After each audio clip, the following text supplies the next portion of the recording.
લક્ષ્મી આરાધના કરી લક્ષ્મી અને નારાયણનું જોડો અહીંયા છે એમને આજે અહીંયા વિધિ વિધાનથી પ્રજ્વલિત કરી અને સંસારમાં ગૃહસ્થાશ્રમમાં પ્રવેશ કરાવ્યો છે.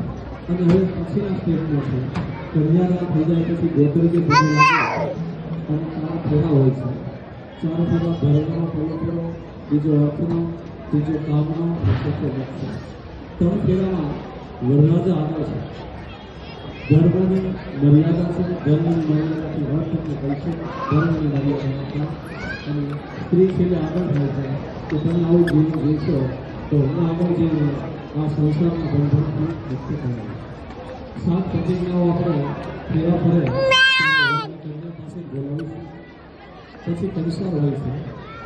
માતા પણ શાસ્ત્રોમાં આપતી બ્રાહ્મણ આપતી અને માના આપતું ભોજન ભગવાન પાસે માગે છે. કારણ કે સારું ભગવાન ગ્રહણ કરે અને ભોજન એટલી સારી હોય તો માના જો પુરુષની વખતે કોઈને મળતો નથી. સંસારનો અર્થ પણ એટલે તમારા સંસાર કેટલી બને અને પછી ગોત્રીજી ભગવાનની અને છેલ્લે માવા વેરી હોય છે. અને કંઈક મોટું મોટું સાંકળ્યું છે હોય છે. દીકરી સાસરે જાય ત્યારે કોઈ સાથે તો જતું નથી. એનું ધારું ધારું ત્યાં જઈ પિતાને જોડતા નથી. ત્યાં કદાચ પિતાના ઘરની જેવી આપણને સગવડમાં લોકોને દુઃખ થાય તો ફરિયાદ ક્યાં કરવી? તો મા બાપને કરવાની